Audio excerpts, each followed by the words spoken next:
No somos George Lucas, tampoco inventamos Game of Thrones ni escribimos Harry Potter. Somos un par de millennials ávidos de cine y televisión. Esto es El Noveno Pasajero, un podcast de Sensacine México.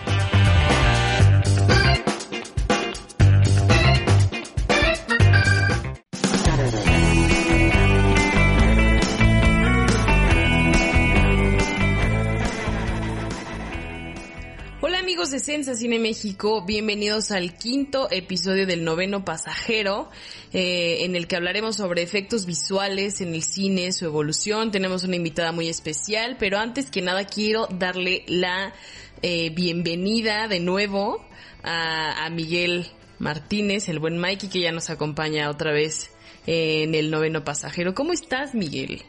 Hola a todos. Pues ya estamos acá de regreso después de ahí. Pues una pequeña pausa, ¿no? En los podcasts, en esos episodios. Y sí, pues como dices, pues hoy tenemos la oportunidad y el gran honor de contar con una invitada que bueno, no todo es malo en la cuarentena. Hemos tenido la oportunidad de acercarnos a algunos actores de la industria cinematográfica. No me refiero a actores de personajes, sino actores, gente que hace cine, que está involucrada de lleno, también en televisión por ahí. Pero bueno, Tamara, pues adelante, vamos a arrancarnos con este episodio, ¿no? Y hoy tenemos un programa bastante especial, pero primero, antes de pasar a la entrevista con nuestra invitada especial, queríamos recordarles que tenemos ya un mes de aislamiento, un mes y cachito. También llevamos un mes de saber que los cines están cerrados de manera indefinida. Y hablando sobre los cines, queríamos platicarles que Sensacine México tiene el honor de ser parte de un movimiento de redes sociales junto con otras marcas del mundo, en el que lo que se pretende es mantener viva la experiencia social del cine. La campaña se llama Juntos por el Cine, que es un hashtag que podemos utilizar a través de redes sociales. Y bueno, está diseñada para recordarnos que mientras los cines están cerrados, las películas viven dentro de cada uno de nosotros. Sí, justo esta campaña intenta mantener el espíritu cinéfilo vivo, recordar esas experiencias que las películas frente a una pantalla grande nos han dado, esos grandes momentos. Entonces, pues, los invitamos a que se unan a la conversación, que recordemos juntos también escenas, ahora que se cumplieron un año de Endgame, de dos años de Infinity War, hubo mucho movimiento por ahí, y también, pues, hay una página por ahí si quieren entrar, juntosporelcine.org. Ahí hay un formulario muy sencillo, el cual tiene pues la única función de avisarle a toda la gente que se registre en el momento preciso en el que los cines vayan a abrir en su ciudad. Entonces, pues bueno, estamos nosotros participando, estamos creando muchísimo contenido, lo pueden encontrar en nuestras redes sociales, en el sitio web de Sensacine, y esperamos que pues bueno se sumen a esta conversación, que no es más que incentivar pues ahora sí que la pasión o el gusto que sentimos por el cine, ¿no? Sin duda, por ahí los veremos cuando vuelvan a abrir los cines. Y ahora sí, por fin vamos a revelar quién es la invitada especial de este quinto programa del Noveno Pasajero. Y es, Mike, por favor, haz unos tambores.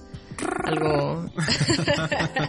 Es Carolina Jiménez, la artista, es una artista visual de efectos digitales para el cine que ha trabajado en Prometeo, Guerra Mundial Z, la trilogía del Hobbit, en Joker, Guardianes de la Galaxia, Star Trek y bueno, infinidad de películas de ciencia ficción o de entretenimiento en los últimos años, porque también ha trabajado en Game of Thrones, que pues obviamente no es cine, sino es de televisión. En fin, Carolina Jiménez ha estado detrás de todo lo que ustedes puedan pensar que los ha sorprendido en una pantalla grande o una pantalla chica. Tuve la oportunidad de hablar con ella. Ella se encuentra en Vancouver. También platicamos un poco sobre la cuarentena, sobre los efectos visuales, su futuro, cómo va a afectar una pandemia mundial que trae pues una crisis económica consigo.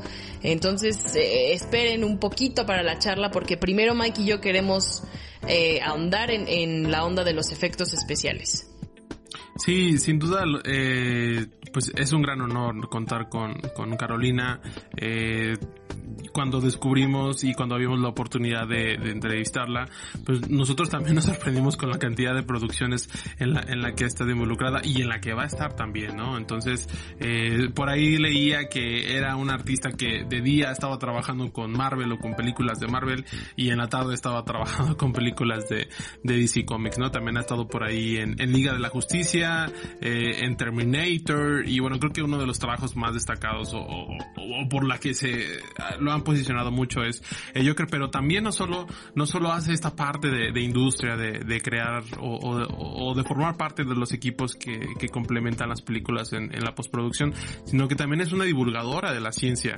En su cuenta de Twitter, y la pueden seguir como OK Infografía, constantemente tiene una conversación muy cercana con muchos interesados, ya sean estudiantes de cine o con cinéfilos en general, donde ahora sí como le llama ella, deshilacha el cine en cuanto al apartado de efectos especiales y nos muestra los detrás de cámaras de, por ejemplo, de Mad Max o de Prometeo o de Alien Covenant, o sea, como todos esos secretos, incluso clips como inéditos que nos muestran y que ella misma se dedica a explicar como, oiga, vean, en Mad Max, vean, este camión que se volcó tenía que parar exactamente antes de esta piedra y en esa producción lo lograron. O sea, realmente sorprendente su labor como también divulgadora de la ciencia y de la tecnología.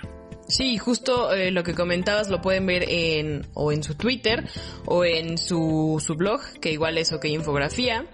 Ella hace los videos en el que, y de hecho fuera de la entrevista le estuve platicando que vi algunos videos y que de repente me quedaba no sin entender nada, pero sí decía, wow, lo que yo pensaba que era muy sencillo, que era como pues poner un camioncito aquí que se volcara y le saliera fuego, y que es algo súper complicado. Y lo padre de Carolina es que siempre tiene o encuentra la manera de hacernos entender cómo sucede esto.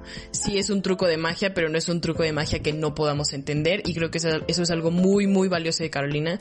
Y pues nada, estamos muy felices de tenerla en el Noveno Pasajero hablando sobre los trucos de magia en el cine. Y hablando sobre trucos de magia en el cine, así empezaron los efectos visuales, pues desde que se concibió el séptimo arte. Obviamente hay que hablar sobre la llegada de un tren a la estación de la ciudad de 1896 de los Lumière, que fue como pues algo inédito para todo el mundo, y que las crónicas de esos tiempos decían que la gente de verdad creía que iba a saltar el tren de la pantalla hacia ellos, y eso obviamente no sabemos si es verdad, pero está pues publicado en muchas crónicas de esos tiempos. Pero unos cuantos años después llegó Georges Méliès, que era este ilusionista francés que encontró o que vio en el cine una nueva plataforma para hacer trucos de magia, tal cual. O sea, él no estaba preocupado por difundir algo, por mostrar una cara que nadie había visto de la sociedad. No, él lo que quería era hacer trucos de magia y sorprender a la gente con trucos de magia. Y así surgió la Mansión del Diablo, que es considerada la primera película de terror de la historia, y ahí había como truquitos en donde la gente desaparecía y aparecía el fantasma, y todos estos pues no estaban hechos con la tecnología que hoy tenemos al alcance, eran totalmente manuales y de edición. 6 años después llegó lo que se conoce como un precursor, o la película precursora de la ciencia ficción, que fue Viaje a la Luna, y ahí pues Méliès jugó con los trucos de magia y nos sorprendió, y hasta el día de hoy seguimos encontrando esa película como un referente de los efectos visuales y de la ciencia ficción. Pero ya pues más hacia acá tendríamos que hablar sobre Chaplin con Las luces de la ciudad, Buster Keaton con Sherlock Jr., Fritz Lang con Metrópolis, Harold Lloyd con Safety Last, todas estas películas que eran silentes, que utilizaban efectos especiales, pero todos jugaban con la perspectiva, como un trampantojo en la pintura, que se le dice trampantojo, algo que ves en un cuadro y crees que es real. Como hay un cuadro muy, muy significativo que no recuerdo quién era el autor, pero es un niño saliendo como del cuadro. O sea, sientes que el niño se va a venir hacia ti y eso es un trampantojo y es básicamente lo que hacían estos autores en las películas. No sé si tú has visto, Mike, que a veces hay hilos en Twitter donde te explican cómo Chaplin hizo parecer que se iba a caer de un piso muy alto de una biblioteca, pero en realidad él no corría ningún peligro. Sí, justo, sí, exactamente. No corría ningún peligro porque sí, eran algo engañosas las tomas y sí parecía que estaba colgado, por ejemplo, de un reloj, ¿no? Pero en realidad, pues nunca lo estuvo. Ajá, sí, justo. Ese era Harold Lloyd en Safety Last, que vemos era un truco de cámara y abajo había un colchón donde Harold Lloyd iba a caer y no iba a pasar nada. Esos eran los efectos visuales. Después obviamente fueron evolucionando con el cine. Después vimos a King Kong, que era un mono que estaba en un edificio. Vimos el Mago de Oz, la casa, ya sabes, que da vueltas sobre Kansas y aterriza en otro lado. Esto hizo que la academia creara la categoría de los mejores efectos visuales, y como que la gente le prestó atención, los estudios le prestaron atención, no de la manera que se debía, hasta que llegó esta santa película que se llama 2001 Odisea del Espacio, que fue todo un éxito en taquillas y con los fanáticos y los críticos. Y un parteaguas, me parece, en la historia del cine. Y bueno, podríamos también decirlo de la ciencia ficción. Yo creo que 2001 es una película que marca un antes y un después en varios aspectos, principalmente, por ejemplo, en la ciencia ficción, ¿no?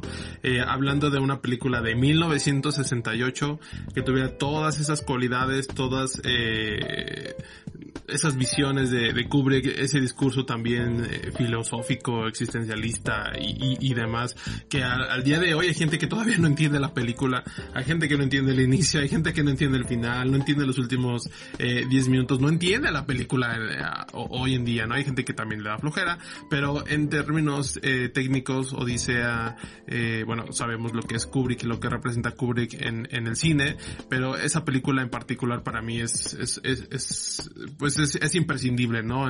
En cuanto a entender la evolución justo de lo que hablamos de los efectos especiales, en cuanto al acervo de un cinéfilo que quiera estudiar cine, hay gente que le apasiona el cine, que le guste la ciencia ficción, que le gusten los grandes directores. Esta es una película que sin duda tiene que ser revisitada siempre. Sí, y los efectos visuales a raíz de Odisea del Espacio pues resurgieron con mayor fuerza para seguir atrayendo a la gente a las salas de cine y al cine de ciencia ficción sobre todo, y los estudios decidieron apostarle a los trucos visuales. Ahora sí hay que entrarle con todo porque es el futuro, se dieron cuenta a tiempo y de repente ya teníamos a personalidades que crearon para siempre una huella en el cine, que podemos decir Spielberg, George Lucas, Roland Emmerich, James Cameron. Fue como ya el boom de los efectos visuales. Ya hay que meterle dinero, no vamos a hacer solamente trucos visuales, no va a ser como lo hacía Chaplin, ahora sí hay que meterle todo.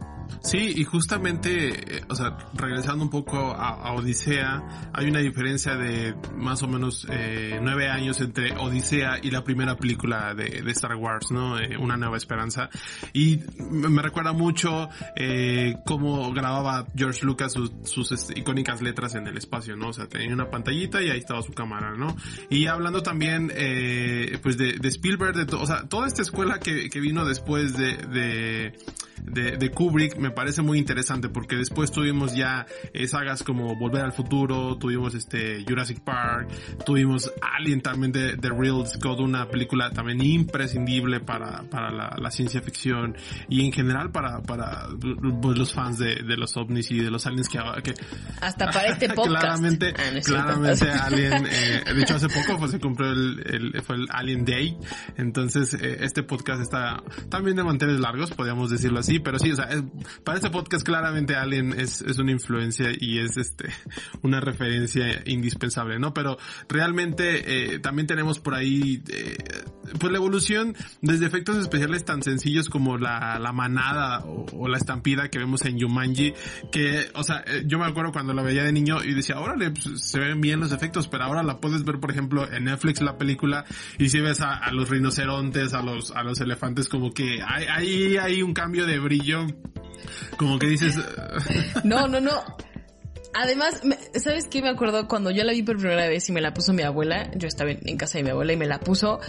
Cuando se ve toda esta manada, lo primero que pensé fue como, ¿cómo lo hicieron para que todos esos animales pudieran caminar al mismo tiempo? O sea, ¿cómo lo hicieron para hablar con ellos y decirles que esto tenían que hacer? ¿Cómo lo hicieron para dirigirlos? Eso fue mi primer pensamiento. O sea, no sabía que eso no se podía hacer hasta ya después que dijo que esto no se puede hacer. ¿Qué onda, Tamara? Pero era una niña. Entonces eso es algo muy bonito y es como la magia del cine y los efectos visuales.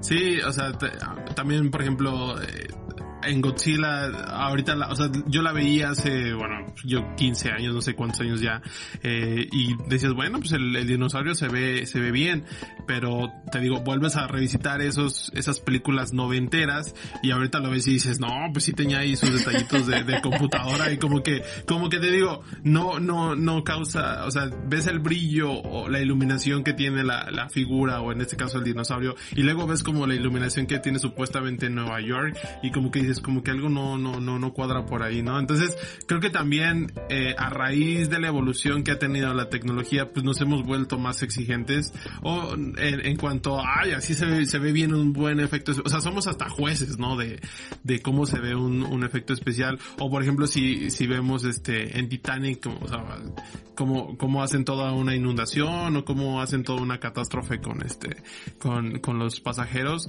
que en el caso de James Cameron pues es un personaje, es un director que es muy exigente en cuanto a la parte tecnológica, ¿no? Y no se diga, pues por supuesto, Kubrick, como ya lo mencionamos. Y ahora algo que quería tocar, Mike, que a mí me sorprendió mucho cuando yo era niña, pero que hemos visto cada vez menos, es el 3D. Porque me acuerdo que nada más quería ir al cine para que me dieran mis lentecitos y podía estar mareada ya para la mitad de la película y decir, me duele la cabeza, pero no me quitaba los lentecitos porque quería seguir viendo como, no sé, en Mini Espías, el malo, el villano, no me acuerdo cómo se llamaba. Sylvester Stallone. Sí, pero ¿cuál era su... Ay, creo que sí, ahí sí te fallan. No soy tan fan. Bueno, veíamos como Sylvester Stallone, no sé, daba un puñetazo a la pantalla y sentías que te lo estaba dando a ti.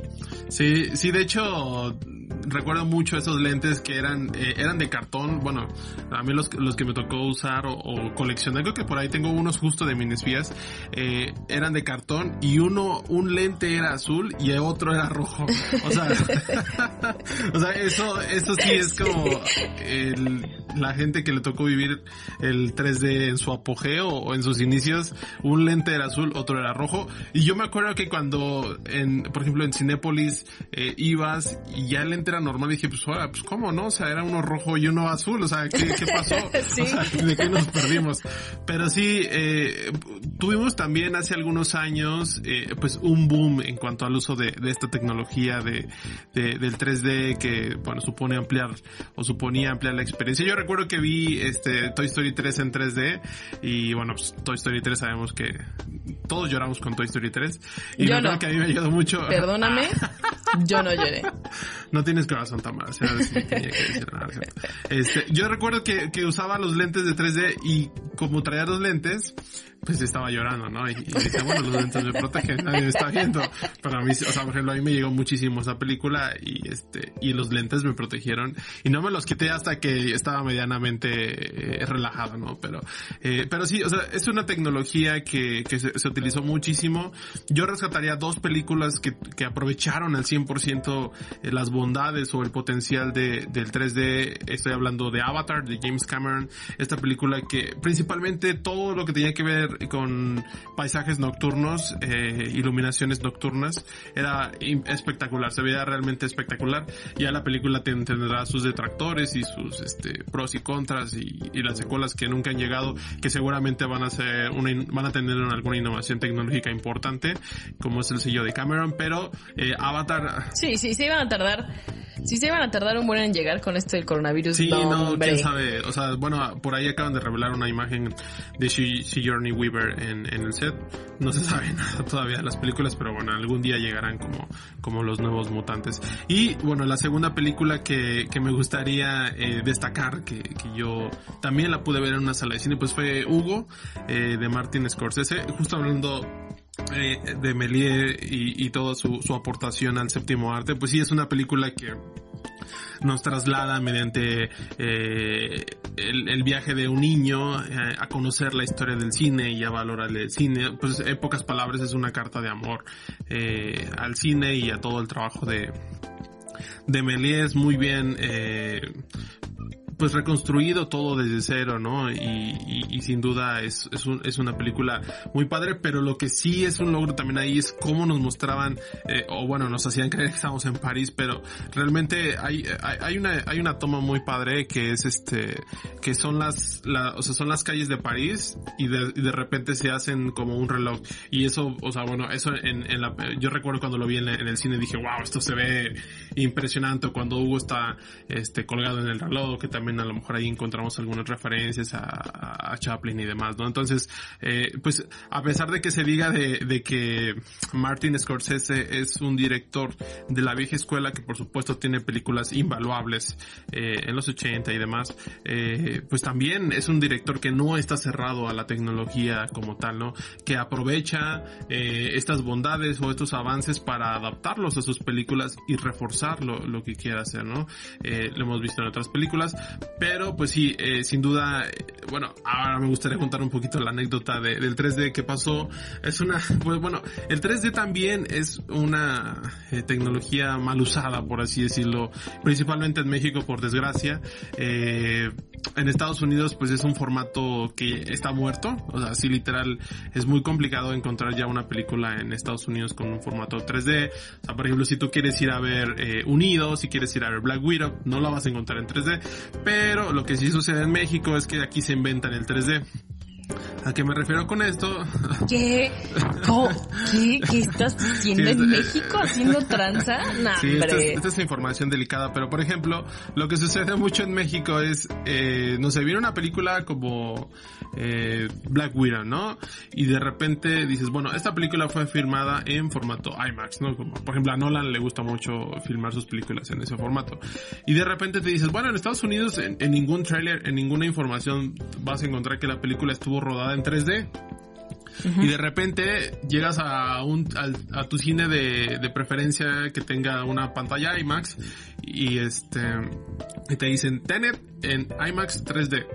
Y dice, ¿cómo? O sea, ¿cómo que en 3D?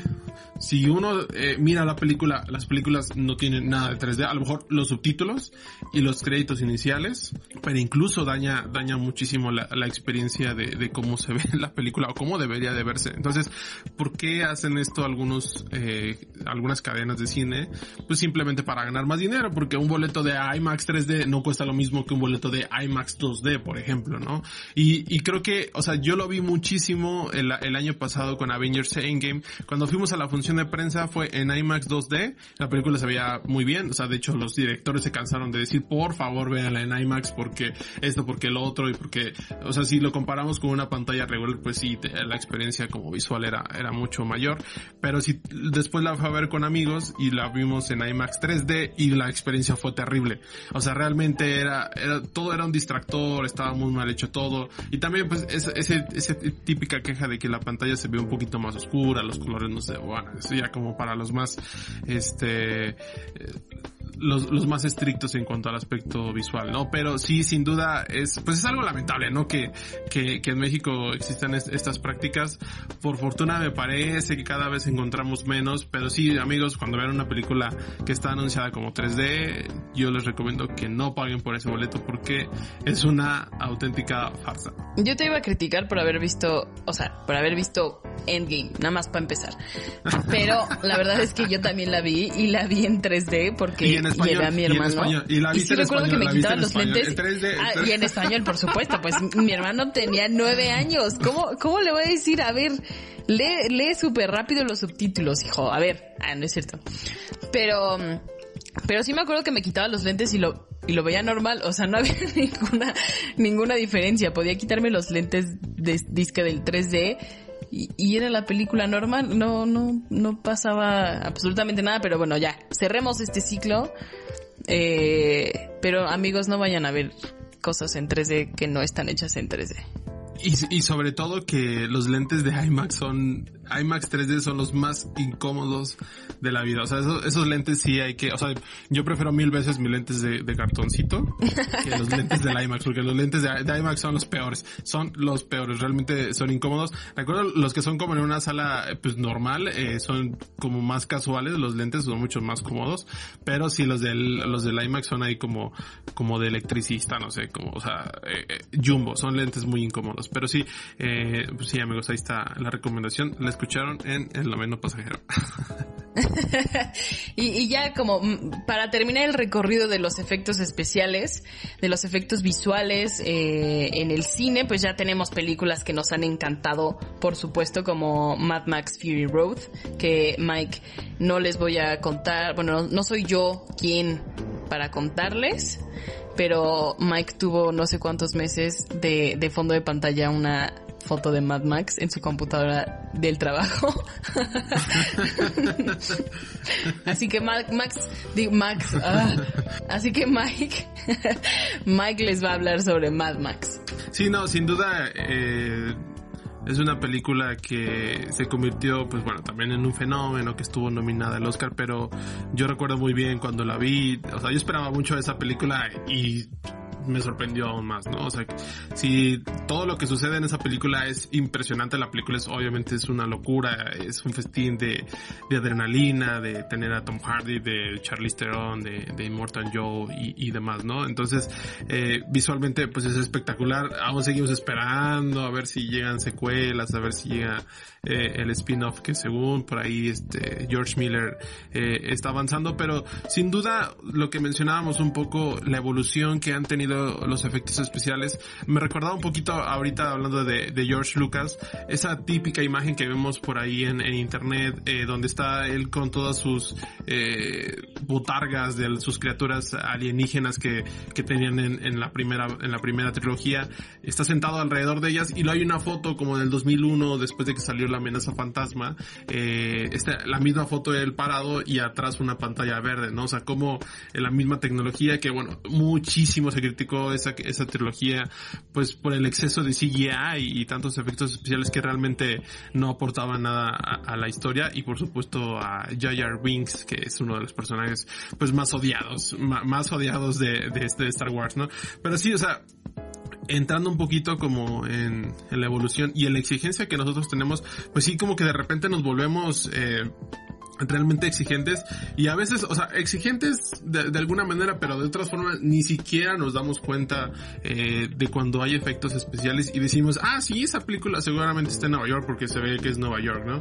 O está hecha en Filadelfia. Además, recuerdo mucho el detrás de cámaras de Guerra Mundial Z, que te decían que estaba en tal ciudad, pero te decían, sí, te hicimos creer que estabas en Filadelfia, pero en realidad estábamos en Atlanta, y veían cómo reconstruirían, o sea, era impresionante cómo reconstruían los edificios de cierta plaza o ciertas cuantas cuadras, o cómo te hacían creer que estabas en una ciudad cuando no estabas en esa ciudad, ¿no? Entonces, es realmente impresionante cómo ha evolucionado, y también en la televisión, o sea, por ejemplo, en el caso de Game of Thrones, cómo queríamos que los dragones lucieran espectaculares, ¿no? O sea, creo que también en cuanto a Game of Thrones, episodios que costaban $10 millones en promedio, de repente se sumó el precio a 15, 20 millones, porque la exigencia también, bueno, de la misma historia, que por supuesto tenía que llegar a un punto alto en algún momento, de repente decimos, no, pues el White Walker, el Night King se tiene que ver decente, se tiene que ver espectacular, o sea, yo no puedo ver una batalla de Winterfell, o no puedo ver una batalla contra los White Walkers que no se vea bien, y no se diga de los dragones, ¿no? O sea, yo recuerdo que siempre que vi el dragón decía, ¿por qué sale tan poco tiempo, no? Y ya después vimos que pues, el presupuesto se les acabó en efectos especiales y la historia pues la aventaron a un abismo. Y los efectos especiales nos hacen creer que existen de verdad los dragones, y también que Robert De Niro todavía tiene 40 años en The Irishman.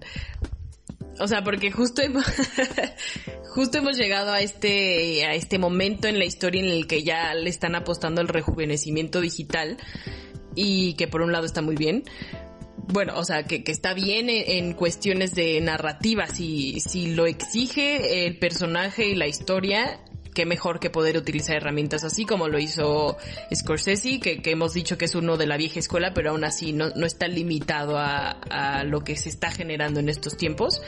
Pero lo que sí ya saca un poco de onda a todos es cuando nos dicen, oigan, vamos a regresar a James Dean a que protagonice una película que va a ser una biografía. ¿Cómo? A ver, ¿de qué estás hablando? James Dean ya se murió. O sea, no puedes recrear a la gente nomás así porque sí. Y justo nuestra invitada especial hablará un poco sobre eso en la entrevista.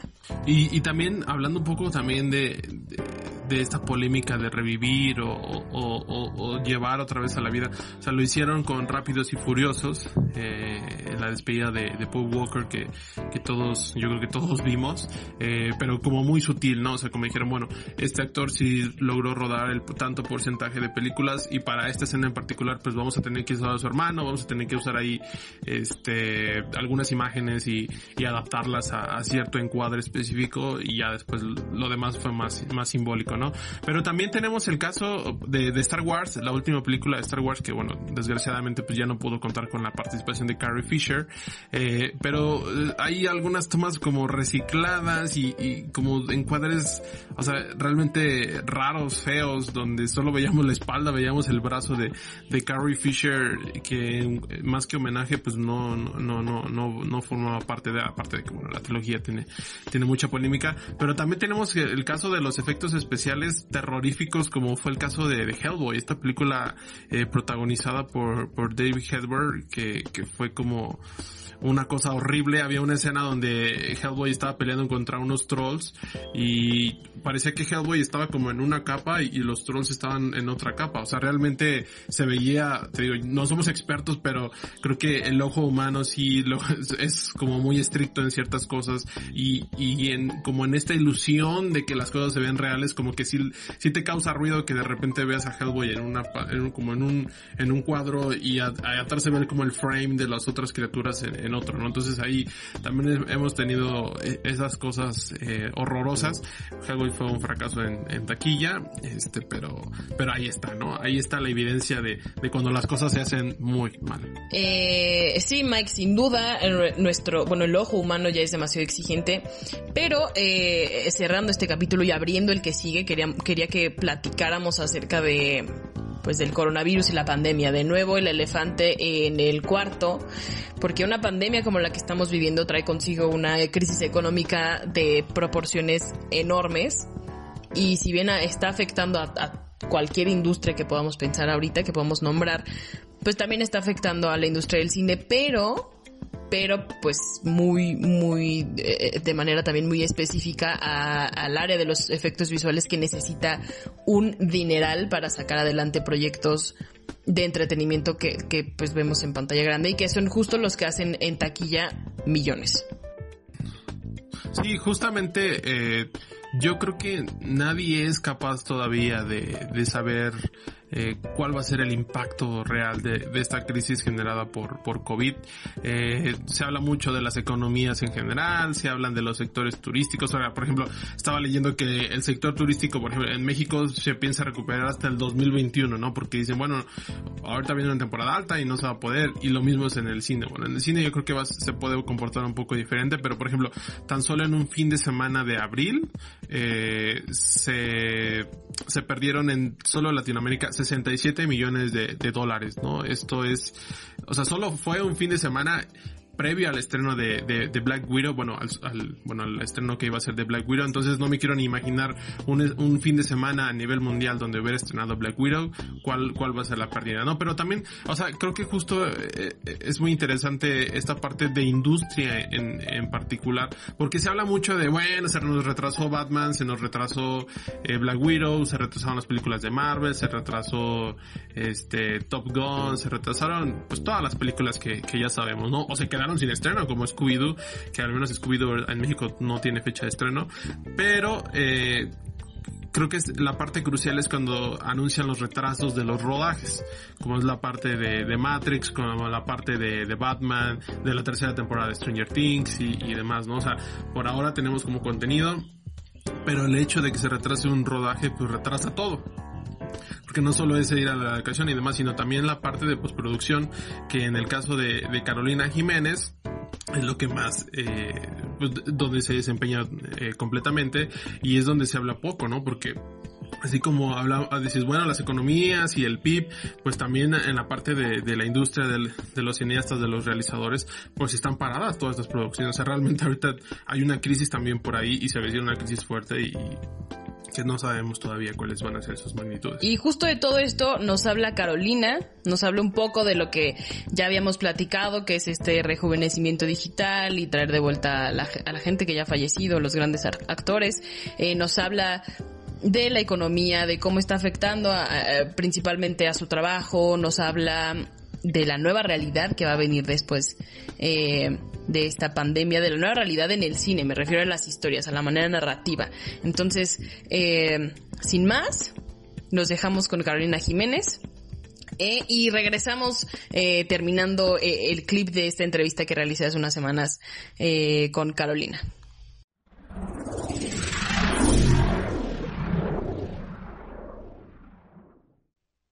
Carolina, bienvenida al Noveno Pasajero. De verdad que es un gusto enorme poder tenerte aquí, poder platicar contigo.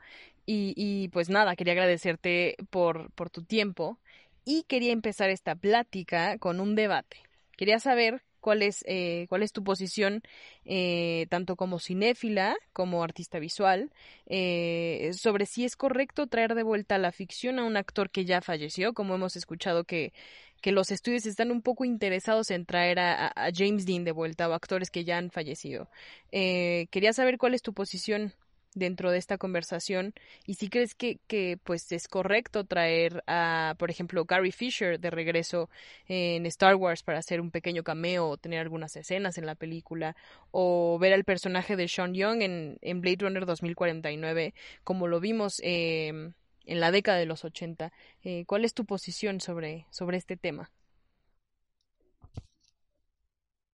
La tecnología, aunque permitiera generar personajes realistas y que nos pudiéramos creer que realmente parece ser una persona real lo que tenemos en pantalla, nunca será el actor real. Por mucho que intentemos animarle y por mucho que haya un actor imitándole los movimientos y por mucho que los animadores generen esas expresiones en su cara para que parezca él, nunca será él actuando porque él ya no está.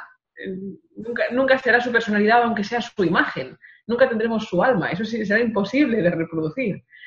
Y por último, yo creo que tampoco es necesario, primero porque las grandes leyendas desaparecidas deben ser recordadas por lo que hicieron y no por lo que siguen haciendo a manos de otros, y porque tenemos muy grandes actores actualmente y no nos hace ninguna falta traer actores desaparecidos cuando tenemos grandes actores ahora que nos pueden hacer soñar y que pueden transformarse en personajes realmente interesantes, que nos cuenten historias como las grandes leyendas lo hicieron en su momento. Yo creo que cada cosa, cada personaje y cada persona y cada alma tiene su momento, y la mejor manera de hacer un buen homenaje a un gran actor desaparecido es recordarle por lo que hizo y dejarle donde está. Claro, porque además ahí está el conflicto de muchos actores que dicen, bueno, si queremos hacer una biopic de James Dean, pues aquí tenemos como, no sé, una lista de personas que podrían interpretarlo, entonces le estamos quitando papeles. Creo que sí es una conversación muy difícil y sí tienes toda la razón en decir que pues es algo muy personal y algo que cada quien tendrá que decidir en su momento y a la hora en el que le presenten la película con un James Dean que al parecer está vivo. Claro, y además que biopics se han hecho toda la vida del cine se han hecho biopics y se ha buscado el actor adecuado, y el actor adecuado se ha preparado el papel y se le ha caracterizado lo suficiente como para que realmente nos creamos que es él, y ha habido un gran actor dando vida a una gran persona. Yo creo que eso es, en términos de cinematografía, mucho más interesante que el poner toda la maquinaria digital con todos los cientos de personas que hay detrás a tratar de darle alma a alguien que no la tiene. Uh-huh. Creo yo. Pero sí. Cada cual, yo qué sé. Pero también siento que a veces el espectador ya es muy... y quiere algo más, quiere algo que lo sorprenda, quiere que le puedan seguir el paso, y a veces pues me da como miedo, no sé qué vaya a pasar con esta hambre que tenemos de que nos sorprendan. Y es normal. Y además nosotros intentamos constantemente estar sorprendiendo al espectador, constantemente, de mil maneras. Y esta es rejuvenecer a actores mayores o traer a la vida a actores desaparecidos es sin duda un reto tecnológico que queremos poder alcanzar, porque la tecnología lo va a permitir y porque puede ser útil para muchas cosas. El cómo empleemos ya esa tecnología ya es un debate diferente y cada cual tendrá su opinión, pero hacer la tecnología avanzar nunca es malo. Eso siempre tenemos que hacerlo porque vamos a querer seguir teniendo siempre mejores efectos y poder sorprenderos de diferente manera. Pero que cómo la usemos después, cuando la tengamos, pues ya es cosa de cada uno. Y claro, en estos días de aislamiento por el coronavirus, ¿te has preguntado hacia dónde van los efectos especiales visuales con la tecnología? ¿Hay algo que tú digas, esto siento que vamos a tardar mucho tiempo en hacerlo? Por ejemplo, hace 10 años no creíamos poder rejuvenecer a Robert De Niro o a Sean Young. ¿Hacia dónde crees tú que va, qué es lo que has imaginado que va a pasar en los siguientes años con la tecnología que estamos desarrollando, que están desarrollando ustedes? Pues yo no sé cuál sería el siguiente paso. Probablemente el siguiente paso que aún no hemos alcanzado y que en ello estamos trabajando en ello muy poco a poco, es en el de los rostros, porque incluso el rostro humano obviamente está digitalmente muy, muy avanzado, pero todavía distinguimos un personaje, por muy realista que sea, un personaje humano, distinguimos el que es digital del que no. Uh-huh. Porque los seres humanos estamos muy entrenados para detectar, especialmente en los rostros de otros seres humanos, de detectar el realismo o no. Estamos muy entrenados por la evolución y por la naturaleza para ser capaces de distinguir la verdad detrás de unos ojos humanos que nos están hablando. Uh-huh. Y ahí suele ser ahí donde la tecnología digital todavía le queda un punto de avance a la hora de generar rostros especialmente humanos, porque cuando con los animales lo tenemos ya más sencillo, o con los monstruos, bichos en general que nosotros nos inventamos, alienígenas, eso también es más sencillo porque como tenemos referencias alienígenas en nuestra cultura, pues obviamente es mucho más fácil creernos que ese alienígena es realista o no. Pero los seres humanos, los rostros, los gestos y especialmente los ojos, todavía somos capaces de ver qué es real y qué no. Así que ahí hay todavía margen de mejora, bastante margen de mejora, y el día que tengamos un personaje humano en la pantalla realista que no sepamos capaces de distinguir si es digital o no, ese día habremos alcanzado el siguiente hito. Independientemente de si es un actor desaparecido o rejuvenecido o si es un personaje generado de cero. Creo que aún no hemos llegado a ese punto. Todavía se nos guiña así un poco un ojo diciendo algo falla. Y ese algo es el que todavía tenemos que mejorar. Y a partir de ahí yo no sé con qué os vamos a sorprender, no tengo ni idea. Me sorprenderé yo también, ya veremos. Y Caro, tú pues como artista visual estás al pendiente de cada detalle. ¿Cómo es cuando ves una película? Que obviamente tú no hiciste, tú no participaste en ella. Porque muchas veces se nos pregunta a nosotros, los que somos periodistas de cine, si podemos disfrutar una película sin estar criticándola todo el tiempo. Y es como difícil. ¿Cómo es para un artista visual enfrentarse al séptimo arte? Yo intento no pensar en ese tipo de cosas. Yo intento ver la película y no fijarme en nada más que en disfrutar de la película, especialmente si la película es buena o me está resultando especialmente interesante. Todavía, yo creo que siempre he sido capaz de desconectar ese lado profesional y simplemente disfrutar de la película. Otra cosa es que la película no sea del todo buena o haya, ¿sabes? Cuando hay una película en la que hay cosas que no te encajan o estás peleando por disfrutarla o no o simplemente no te está gustando, en esos casos me es más fácil decir, pues me voy a poner mi gorro de artista de efectos visuales y voy a fijarme en qué cosas sí, qué cosas no, entonces ya la cabeza sí que va a otros sitios y entonces te entretienes despellejando la cinta, como digo yo. Pero una buena película, cuando está bien hecha, cuando la historia te engancha y te arrastra donde quiere y donde debe, yo me dejo arrastrar perfectamente y no pienso en absolutamente nada más. Otra cosa es, si la veo una segunda vez, entonces a lo mejor sí. La segunda vez digo, claro, vale, claro. Ahora me voy a fijar más ahora que ya la he disfrutado, ya me la sé, ahora me voy a fijar en otras cosas.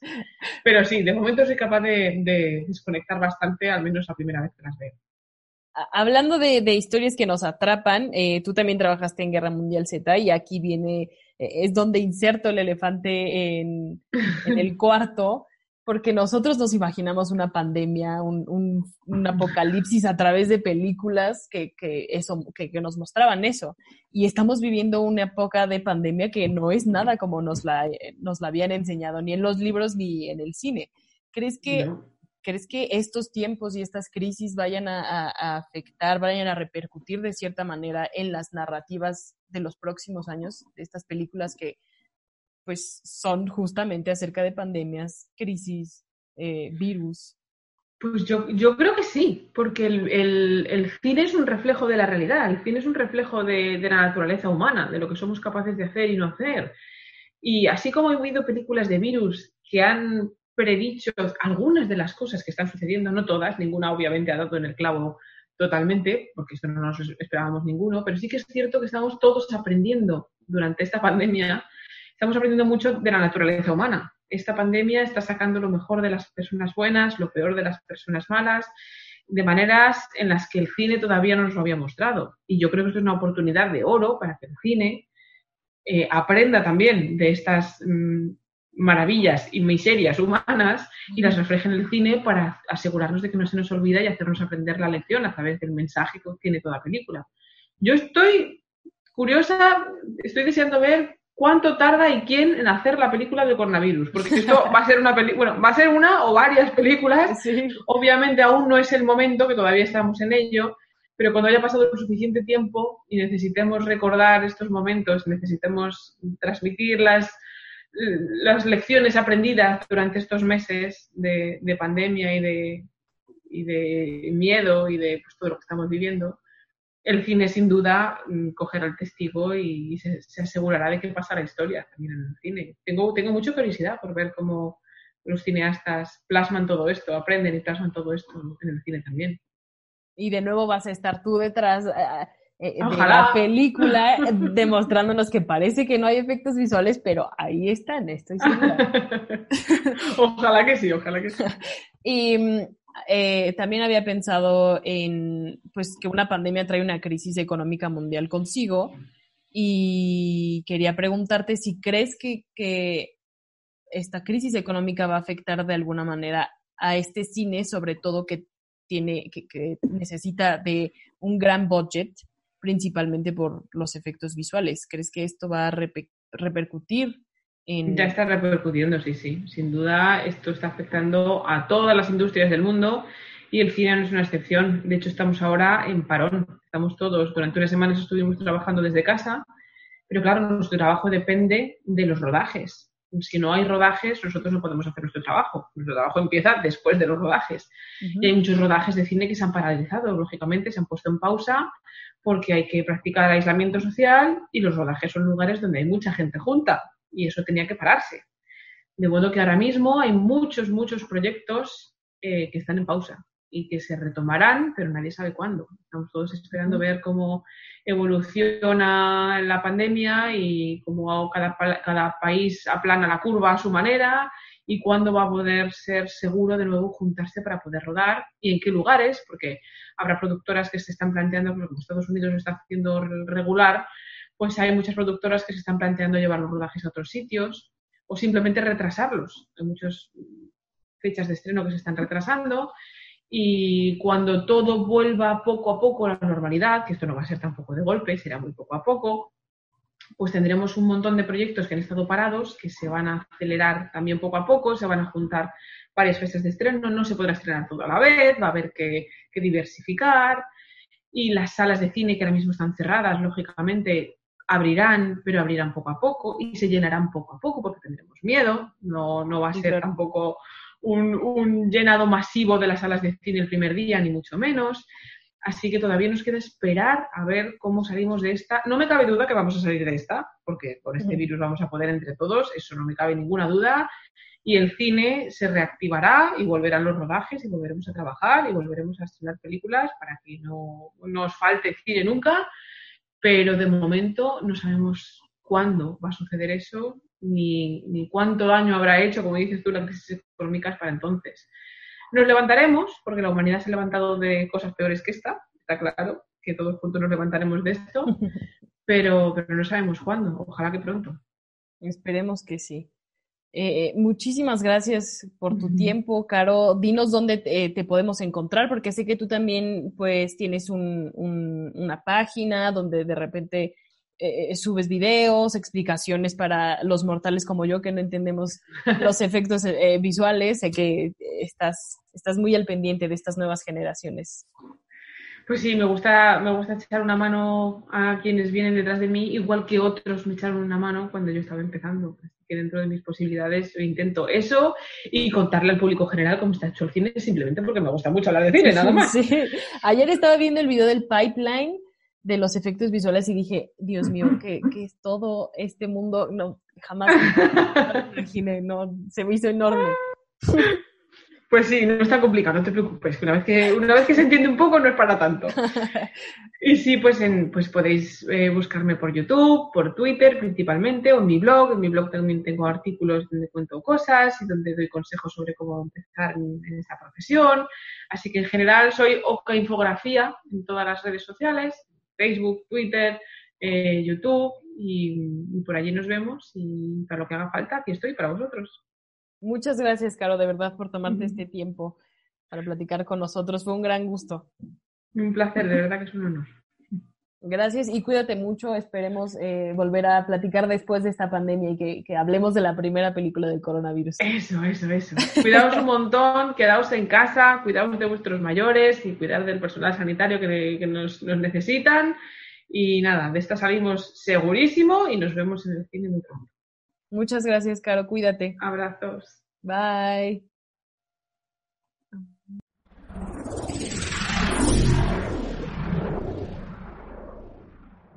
Sin duda, lo que nos dijo Caro, pues, bueno, cuando a mí me lo dijo, la verdad es que sí me puso a pensar muchas cosas, sobre todo esta parte que yo no había notado de las grandes producciones que pues se llevan a cabo en Estados Unidos y que justo ahora Estados Unidos es el epicentro de la epidemia y lleva más de 1 millón de casos de contagios.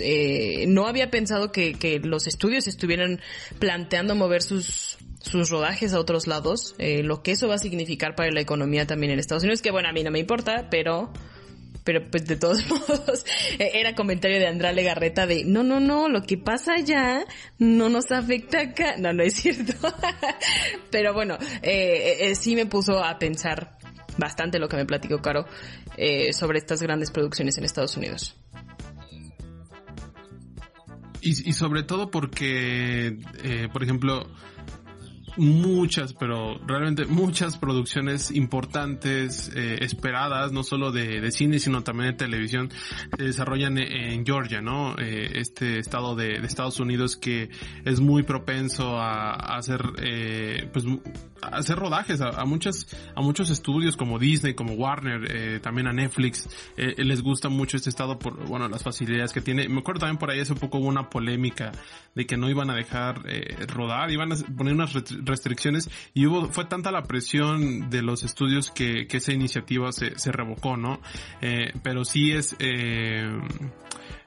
interesante eso que mencionas porque, por ejemplo, la cuarta temporada de Stranger Things se tendría que estar rodando en este lugar, ¿no? Entonces, por ejemplo, Birds of Prey, o sea, si ustedes se quedan al final de los créditos en una película, vamos a poner de 5 de blockbusters, yo creo que 4 blockbusters de Canal Creek van a ir a encontrar los logos de Georgia, agradecemos a Atlanta, agradecemos al estado de Nueva York, sus facilidades, ¿no? Entonces, pues sí, yo no me imagino que ese escenario de que tengan que mover de plano de país, por ejemplo, por las condiciones, pues sí sería extraordinario. O sea, me imagino que a lo mejor podría ser Inglaterra o incluso Canadá, porque por ejemplo en el caso de las series de la Roberts, Flash, Supergirl y demás, las hacen en Toronto porque ahí tienen ciertos estudios de esta cadena, ¿no? Incluso creo que también Guillermo del Toro por allá hace algunas de sus películas en Canadá. Entonces a lo mejor podría convertirse en una filial importante si sucediera todo esto, ¿no? Pero sí pensar en en un panorama, o sea, sí, creo que definitivamente se habla mucho de que el mundo no va a ser el mismo después de que superemos esta pandemia, y creo que un personaje como Carolina nos explique lo que viene o lo que está ahorita viviendo la industria, netamente solo en la parte de postproducción, pues es importante considerarlo para el futuro.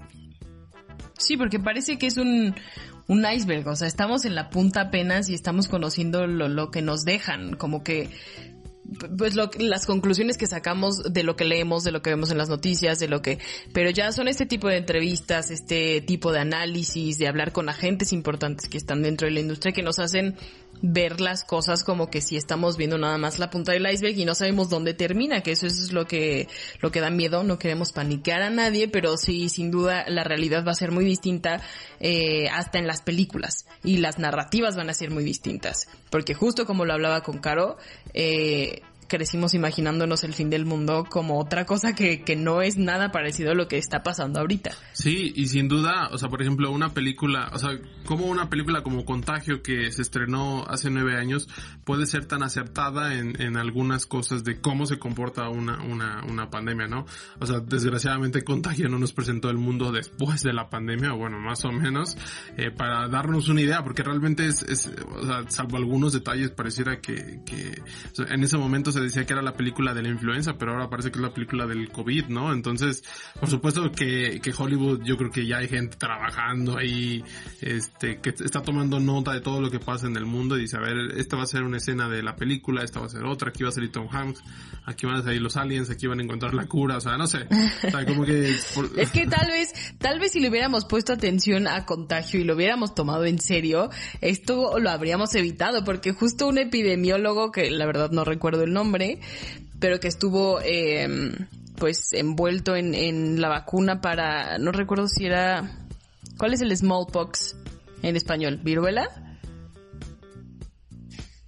Bueno, supongo, estuvo envuelto en encontrar la vacuna y estudiar al virus y bla bla bla. Bueno, él fue como asesor de la historia. Entonces él explicaba desde su manera, desde su punto de como profesional, desde su visión profesional, explicaba cómo podía ser la siguiente epidemia. Y pues básicamente tuvo voz de profeta. Si le hubiéramos prestado más atención a Contagio, todos los presidentes del mundo hubieran destinado más dinero a la investigación. No sé, o sea, estoy divagando, pero... Y que justo esta película, o sea, Contagio es una película muy precisa porque estuvo asesorada por justamente epidemiólogos. O sea, no es, o sea, luego nos asusta de la precisión y cuando nos presentan la fórmula de así aumenta los contagios y demás. O sea, esa película tuvo como asesores a epidemiólogos reales, y de hecho el director de la película hace poco lo nombraron como director de un tipo comité para reactivar el cine post-COVID.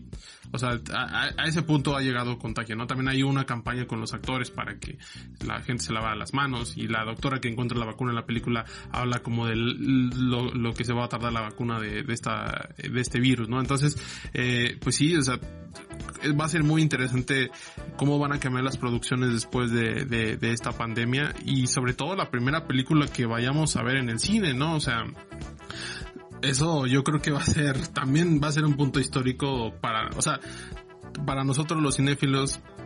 Va a ser algo que vamos a recordar, yo creo que de por vida, ¿no? O sea, sí se habla mucho de ahí, de que en julio, que Costa Rica quiere abrir ya próximamente en mayo sus cines. En México no hay fecha, por supuesto, ni en Estados Unidos, pero lo que sí tiene fecha es Tenet de Christopher Nolan, que se perfila para ser la primera película en estrenar post-COVID.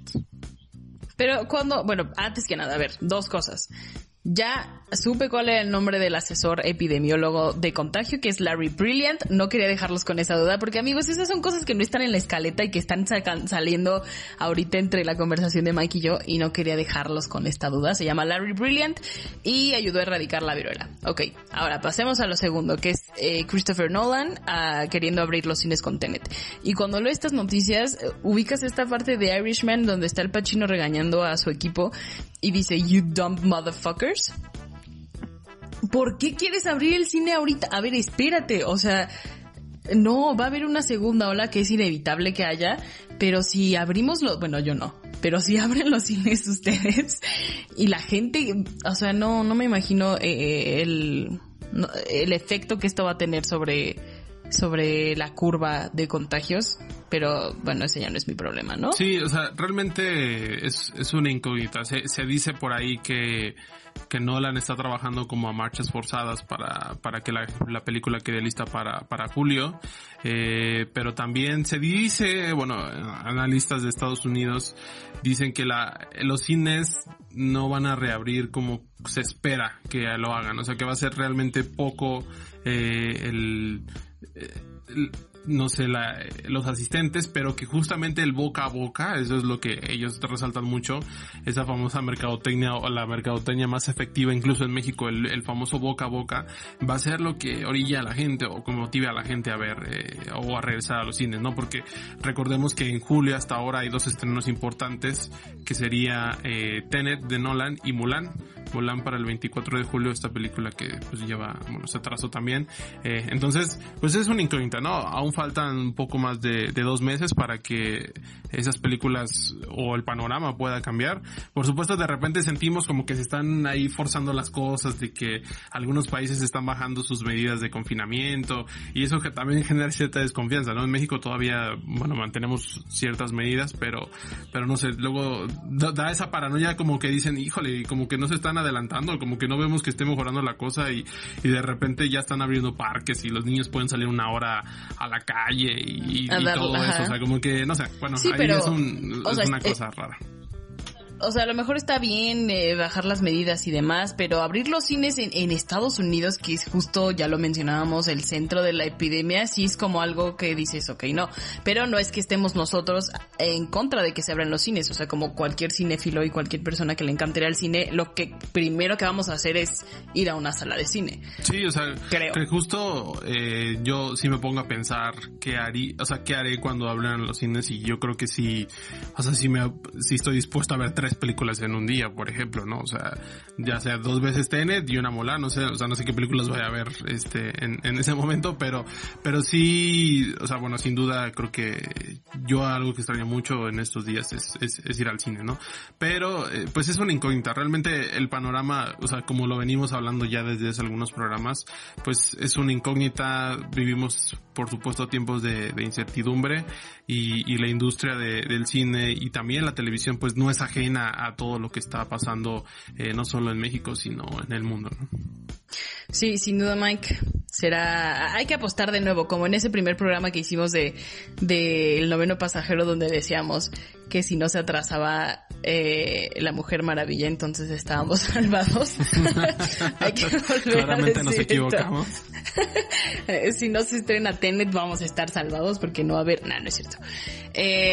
Pero, pues sí, es una nueva realidad.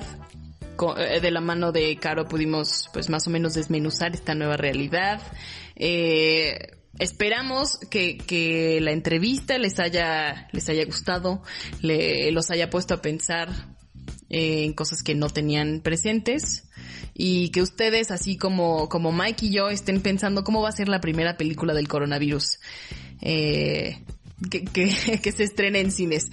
Pero bueno, terminamos el 5º programa del Noveno Pasajero. Muchas gracias por estar con nosotros. Gracias por seguir pues sintonizando este humilde podcast en su plataforma de preferencia. No se olviden que nos pueden seguir, además de las redes de Sensacine México, nos pueden seguir en nuestras redes personales, y a Mike lo encuentran como @Filmex en Twitter. A mí me encuentran como T-Cuevas13. Yo soy Tamara Cuevas. Yo soy Miguel Martínez. Y no se olviden que ustedes son el Noveno Pasajero. Bye. Bye.